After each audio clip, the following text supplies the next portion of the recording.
हनुमान जी ने कैसे तोड़ा गरुड़ का घमंड। गरुड़ जी की रोचक कथा। गरुड़ देव के ये रहस्य आपको आश्चर्यचकित कर देंगे। आखिरकार भगवान विष्णु के वाहन गरुड़ का क्या रहस्य है? क्यों हिंदू में उनको विशेष महत्व दिया जाता है? क्या है उनके जन्म का रहस्य और कैसे वह एक पक्षी से भगवान बन गए? गरुड़ भगवान के बारे में सभी जानते होंगे। यह भगवान विष्णु का वाहन है। भगवान गरुड़ को विनायक, गरुत्मत, ताच्छर्य, वैनतेय, नागांतक, विष्णुरथ, खगेश्वर, सुपर्ण और पन्नगासन नाम से भी जाना जाता है। गरुड़ हिंदू धर्म के साथ ही बौद्ध धर्म में भी महत्वपूर्ण पक्षी माना गया है। बौद्ध ग्रंथों के अनुसार गरुड़ को सुपर्ण अर्थात अच्छे पंख वाला कहा गया है। जातक कथाओं में भी गरुड़ के बारे में कई कहानियां हैं। माना जाता है कि गरुड़ की एक ऐसी प्रजाति थी जो बुद्धिमान मानी जाती थी और उसका काम संदेश और व्यक्तियों को इधर से उधर ले जाना होता था। कहते हैं कि यह इतना विशालकाय पक्षी होता था जो कि अपनी चोंच से हाथी को उठाकर उड़ जाता था। गरुड़ जैसे ही दो पक्षी रामायण काल में भी थे जिन्हें जटायु और संपाति कहा जाता था। ये दोनों भी दंडकारण्य क्षेत्र में रहते और विचरण करते रहते थे। इनके लिए दूरियों का कोई महत्व नहीं था। स्थानीय मान्यता के मुताबिक दंडकारण्य के आकाश में ही रावण और जटायु का युद्ध हुआ था और जटायु के कुछ अंग दंडकारण्य में आ गिरे थे। इसलिए यहाँ एक मंदिर है। पक्षियों में गरुड़ को सबसे श्रेष्ठ माना गया है। यह समझदार और बुद्धिमान होने के साथ साथ तेज गति से उड़ने की क्षमता रखता है। गिद्ध और गरुड़ में फर्क होता है। संपूर्ण भारत में गरुड़ का ज़्यादा प्रचार और प्रसार किस लिए है, यह जानना जरूरी है। गरुड़ के बारे में पुराणों में अनेक कथाएं मिलती हैं। रामायण में तो गरुड़ सबसे महत्वपूर्ण पात्र हैं। आखिरकार भगवान विष्णु के वाहन गरुड़ का क्या रहस्य है? पक्षी तीर्थ चेन्नई से 60 किलोमीटर दूर एक तीर्थ स्थल है जिसे पक्षी तीर्थ कहा जाता है। यह तीर्थ स्थल देवगिरी पर्वत के ऊपर है। कई सदियों से दोपहर के वक्त गरुड़ का जोड़ा सुदूर आकाश से उतर आता है और फिर मंदिर के पुजारी द्वारा दिए गए खाद्यान्न को ग्रहण करके आकाश में लौट जाता है। सैकड़ों लोग उनका दर्शन करने के लिए वहां पहले से ही उपस्थित रहते हैं। वहां के पुजारी के मुताबिक सतयुग में ब्रह्मा के 8 मानस पुत्र शिव के शाप से गरुड़ बन गए थे। उनमें से 2 सतयुग के अंत में, 2 त्रेता के अंत में, 2 द्वापर के अंत में शाप से मुक्त हो चुके हैं। कहा जाता है कि अब जो 2 बचे हैं वे कलयुग के अंत में मुक्त होंगे। गरुड़ है देव पक्षी। गरुड़ का जन्म सतयुग में हुआ था, लेकिन वे त्रेता और द्वापर में भी देखे गए थे। दक्ष प्रजापति की विनिता या विनता नामक कन्या का विवाह कश्यप ऋषि के साथ हुआ। विनिता ने प्रसव के दौरान 2 अंडे दिए। एक से अरुण का और दूसरे से गरुड़ का जन्म हुआ। अरुण तो सूर्य के साथ रथ के सारथी बन गए, तो गरुड़ ने भगवान विष्णु का वाहन होना स्वीकार किया। संपाति और जटायु इन्हीं अरुण के पुत्र थे। बचपन में संपाति और जटायु ने सूर्यमंडल को स्पर्श करने के उद्देश्य से लंबी उड़ान भरी। सूर्य के असहाय तेज से व्याकुल होकर जटायु तो बीच से लौट आए, किंतु संपाति उड़ते ही गए। सूर्य के निकट पहुंचने पर सूर्य के ताप से संपाति के पंख जल गए और वे समुद्र तट पर गिरकर चेतना शून्य हो गए। चंद्रमा नामक मुनि ने उन पर दया करके उनका उपचार किया और त्रेता में श्री सीता जी की खोज करने वाले वानरों के दर्शन से पुनः उनके पंख जमने का आशीर्वाद दिया। सतयुग में देवताओं से युद्ध। पुराणों में भगवान गरुड़ के पराक्रम के बारे में कई कथाओं का वर्णन मिलता है। कहते हैं कि उन्होंने देवताओं से युद्ध करके उनसे अमृत कलश छीन लिया था। दरअसल ऋषि कश्यप की कई पत्नियां थीं, जिनमें से 2 वनिता और कद्रु थीं। ये दोनों ही बहनें थीं जो एक दूसरे से ईर्ष्या रखती थीं। दोनों के पुत्र नहीं थे, तो पति कश्यप ने दोनों को पुत्र के लिए एक वरदान दे दिया। वनिता ने 2 बलशाली पुत्र मांगे, जबकि कद्रु ने 1000 सर्प पुत्र रूप में मांगे, जो कि अंडे के रूप में जन्म लेने वाले थे। सर्प होने के कारण कद्रु के 1000 बेटे अंडे से उत्पन्न हुए और अपनी माँ के कहे अनुसार काम करने लगे। दोनों बहनों में शर्त लग गई थी कि जिनके पुत्र बलशाली होंगे, हारने वाले को उनकी दासता स्वीकार करनी होगी। इधर सर्प ने जो जन्म ले लिया था, लेकिन वनिता के अंडों से अभी कोई पुत्र नहीं निकला था। इसी जल्दबाजी में वनिता ने एक अंडे को पकने से पहले ही फोड़ दिया। अंडे से अर्ध विकसित बच्चा निकला, जिसका ऊपर का शरीर तो इंसानों जैसा था, लेकिन नीचे का शरीर अर्धपक्व था। इसका नाम अरुण था। अरुण ने अपनी माँ से कहा कि पिता के कहने के बाद भी आपने धैर्य खो दिया और मेरे शरीर का विस्तार नहीं होने दिया, इसलिए मैं आपको श्राप देता हूँ कि आपको अपना जीवन एक सेवक के तौर पर बिताना होगा। अगर दूसरे अंडे में से निकला उसका पुत्र उन्हें इस श्राप से मुक्त न करवा सका, तो वह आजीवन दासी बनकर रहेंगी। भय से वनिता ने दूसरा अंडा नहीं फोड़ा और पुत्र के श्राप देने के कारण शर्त हार गई और अपनी छोटी बहन की दासी बनकर रहने लगी। बहुत लंबे काल के बाद दूसरा अंडा फूटा और उसमें से विशालकाय गरुड़ निकला, जिसका मुख पक्षी की तरह और बाकी शरीर इंसानों की तरह था। हालांकि उनकी पसलियों से जुड़े उनके विशालकाय पंख भी थे। जब गरुड़ को यह पता चला कि उनकी माता तो उनकी ही बहन की दासी हैं और क्यों हैं ये भी पता चला, तो उन्होंने अपनी मौसी और सर्पों से इस दासत्व से मुक्ति के लिए उन्होंने शर्त पूछी।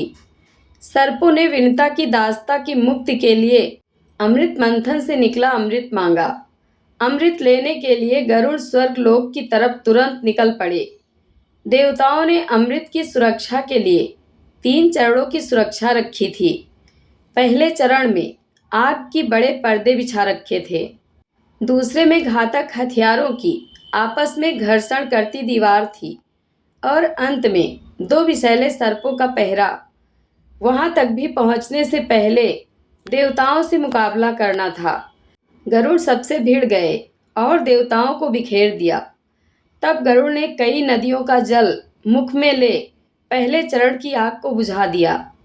अगले पथ में गरुड़ ने अपना रूप इतना छोटा कर लिया कि कोई भी हथियार उनका कुछ न बिगाड़ सका और सर्पों को अपने दोनों पंजों में पकड़कर उन्होंने अपने मुंह से अमृत कलश उठा लिया और धरती की ओर चल पड़े। लेकिन तभी रास्ते में भगवान विष्णु प्रकट हुए और गरुड़ के मुंह में अमृत कलश होने के बाद भी उनके प्रति मन में लालच न होने से खुश होकर गरुड़ को वरदान दिया कि वो आजीवन अमर हो जाएंगे। तब गरुड़ ने भी भगवान को एक वरदान मांगने के लिए बोला, तो भगवान ने उन्हें अपनी सवारी बनने का वरदान मांगा। इंद्र ने भी गरुड़ को वरदान दिया कि वो सर्पों को भोजन रूप में खा सकेगा। इस पर गरुड़ ने भी अमृत सकुशल वापसी का वादा किया। अंत में गरुड़ ने सर्पों को अमृत सौंप दिया और भूमि पर रखकर कहा कि यह रहा अमृत कलश। मैंने यहाँ इसे लाने का अपना वादा पूरा किया और अब यह आपके सुपुर्द हुआ, लेकिन इसे पीने से पहले आप सभी स्नान करें तो अच्छा होगा। जब वे सभी सर्प स्नान करने गए, तभी वहां अचानक से भगवान इंद्र पहुँचे और अमृत कलश को वापस ले गए। लेकिन कुछ बूंदें भूमि पर गिर गई, जो घास पर ठहर गई थी। सर्प उन बूंदों पर झपट पड़े, लेकिन उनके हाथ कुछ न लगा। इस तरह गरुड़ की शर्त भी पूरी हो गई और सर्पों को अमृत भी नहीं मिला। त्रेता युग में जब रावण के पुत्र मेघनाथ ने श्री राम से युद्ध करते हुए श्री राम को नागपाश से बांध दिया था, तब देवऋषि नारद के कहने पर गरुड़ ने नागपाश के समस्त नागों को खाकर श्री राम को नागपाश के बंधन से मुक्त कर दिया था। भगवान राम के इस तरह नागपाश में बंध जाने पर श्री राम के भगवान होने पर गरुड़ को संदेह हो गया था। गरुड़ का संदेह दूर करने के लिए देव ऋषि नारद उन्हें ब्रह्मा जी के पास भेज देते हैं। ब्रह्मा जी उनको शंकर जी के पास भेज देते हैं। भगवान शंकर ने भी गरुड़ को उनका संदेह मिटाने के लिए काकभुसुंडी जी के नाम के एक कौवे के पास भेज दिया। अंत में काकभुसुंडी जी ने राम के चरित्र की पवित्र कथा सुनाकर गरुड़ के संदेह को दूर किया। लोमस ऋषि के शाप के चलते काकभुसुंडी कौवा बन गए थे। लोमस ऋषि ने शाप से मुक्त होने के लिए उन्हें राम मंत्र और इच्छा मृत्यु का वरदान दिया। कौवे के रूप में ही उन्होंने अपना संपूर्ण जीवन व्यतीत किया। वाल्मीकि से पहले ही काकभुसुंडी ने रामायण गरुड़ को सुना दी थी। इससे पूर्व हनुमान जी ने संपूर्ण रामायण पाठ लिखकर समुद्र में फेंक दी थी।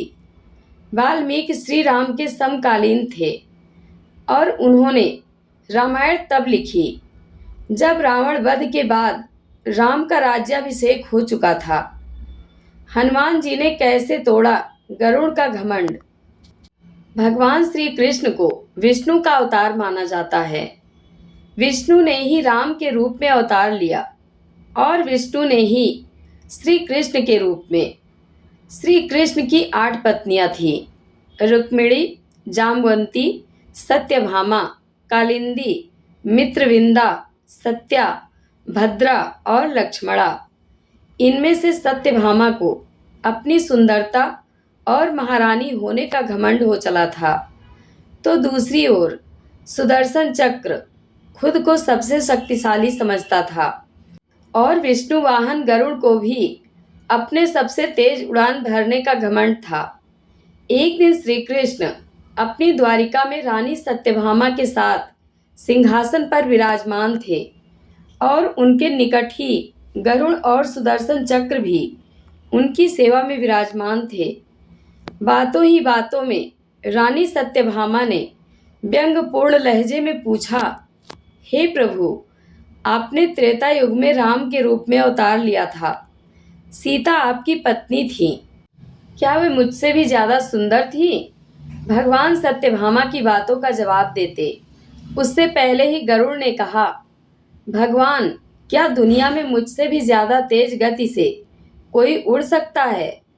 तभी सुदर्शन से भी रहा नहीं गया और वह भी बोल उठा कि भगवान, मैंने बड़े बड़े युद्धों में आपको विजयश्री दिलवाई है, क्या संसार में मुझसे भी शक्तिशाली कोई है? द्वारकाधीश समझ गए कि तीनों में अभिमान आ गया है।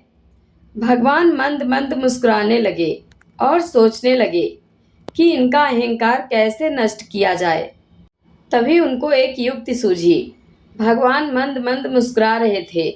वह जान रहे थे कि उनके इन तीनों भक्तों को अहंकार हो गया है और इनका अहंकार नष्ट होने का समय आ गया है। ऐसा सोचकर उन्होंने गरुड़ से कहा कि हे गरुड़, तुम हनुमान जी के पास जाओ और उनसे कहना कि भगवान राम माता सीता के साथ उनकी प्रतीक्षा कर रहे हैं। गरुड़ भगवान की आज्ञा लेकर हनुमान को लाने चले गए। इधर श्री कृष्ण ने सत्यभामा से कहा कि देवी, आप सीता के रूप में तैयार हो जाएं, और स्वयं द्वारिकाधीश ने राम का रूप धारण कर लिया। तभी श्री कृष्ण ने सुदर्शन चक्र को आज्ञा देते हुए कहा कि तुम महल के प्रवेश द्वार पर पहरा दो और ध्यान रहे कि मेरी आज्ञा के बिना महल में कोई भी प्रवेश न कर पाए। सुदर्शन चक्र ने कहा, जो आज्ञा भगवान, और भगवान की आज्ञा पाकर चक्र महल के प्रवेश द्वार पर तैनात हो गया। गरुड़ ने हनुमान के पास पहुंचकर कहा कि हे वानर श्रेष्ठ, भगवान राम माता सीता के साथ द्वारिका में आपसे मिलने के लिए पधारे हैं। आपको बुला लाने की आज्ञा है। आप मेरे साथ चलिए, मैं आपको अपनी पीठ पर बिठाकर शीघ्र ही वहां ले जाऊंगा। हनुमान ने विनय पूर्वक गरुड़ से कहा, आप चलिए बंधु, मैं आता हूँ। गरुड़ ने सोचा, पता नहीं यह बूढ़ा बानर कब पहुँचेगा। खैर मुझे क्या, कभी भी पहुँचे, मेरा कार्य तो पूरा हो गया। मैं भगवान के पास चलता हूँ। यह सोचकर गरुड़ शीघ्र से द्वारिका की ओर उड़ चले। लेकिन यह क्या, महल में पहुंचकर गरुड़ देखते हैं कि हनुमान तो उनसे पहले ही महल में प्रभु के सामने बैठे हैं। गरुड़ का सिर लज्जा से झुक गया। तभी श्री राम के रूप में श्री कृष्ण ने हनुमान से कहा कि पवन पुत्र, तुम बिना आज्ञा के महल में कैसे प्रवेश कर गए? क्या तुम्हें किसी ने प्रवेश द्वार पर रोका नहीं? हनुमान ने हाथ जोड़ते हुए सिर झुकाकर अपने मुंह से सुदर्शन चक्र को निकालकर प्रभु के सामने रख दिया। हनुमान ने कहा कि प्रभु, आपसे मिलने से मुझे क्या कोई रोक सकता है? इस चक्र ने रोकने का तनिक प्रयास किया था, इसलिए इसे मुंह में रख के मैं आपसे मिलने आ गया। मुझे क्षमा करें। भगवान मंद मंद मुस्कुराने लगे। अंत में हनुमान ने हाथ जोड़ते हुए श्री राम से प्रश्न किया, हे प्रभु, मैं आपको तो पहचानता हूँ, आप ही श्री कृष्ण के रूप में मेरे राम हैं। लेकिन आज आपने माता सीता के स्थान पर किस दासी को इतना सम्मान दे दिया कि वह आपके साथ सिंहासन पर विराजमान है। अब रानी सत्यभामा का अहंकार भंग होने की बारी थी। उन्हें सुंदरता का अहंकार था जो पल भर में चूर हो गया था। रानी सत्यभामा, सुदर्शन चक्र व गरुड़ तीनों का गर्भ चूर हो गया था। वे भगवान की लीला समझ रहे थे। तीनों की आंखों से आंसू बहने लगे और वे भगवान के चरणों में झुक गए। भगवान ने अपने भक्तों के अहंकार को अपने भक्त हनुमान द्वारा ही दूर किया। अद्भुत लीला है प्रभु की। गरुड़ घंटी का महत्व है। मंदिर के द्वार पर और विशेष स्थानों पर घंटी या घंटे लगाने का प्रचलन प्राचीन काल से ही रहा है।